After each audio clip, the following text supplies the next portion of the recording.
This video, I'm going to show you how you can change your link structure on your WordPress website. So if you want your links maybe to begin with your headings, or maybe to begin with a date, or you want just to customize them to your own style, I'll show you how you can do it on your website.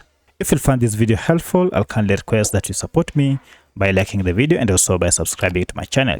Alright, let's get to it. Now here I'm logged into my WordPress website, and to change the link structure, just head over to settings here, and from settings choose this option called permalinks. Now if you select permalinks, this will show you various forms of links that you can choose for you to be able to customize your links. As you can see, all your links will follow this structure, your website URL, and then followed by the structure you want to adapt.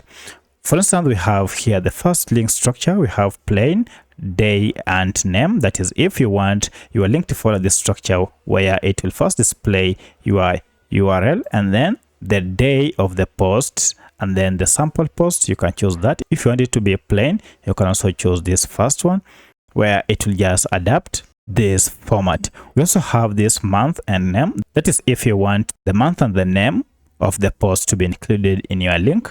Also, you can choose numeric, where your posts or your links will be numbered according to this numerical structure. Now, by default, it is usually set to post name. This is the default structure that most or all WordPress permalinks are structured in, where your URL is accompanied by the title of your post.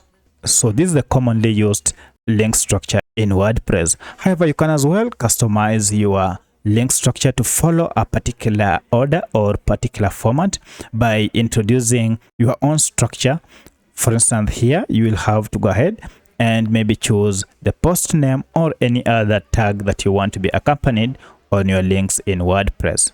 And some of the available tags that you can include is maybe year, month, day, hour, minute, second, post ID, post name, as well as category, and lastly the author.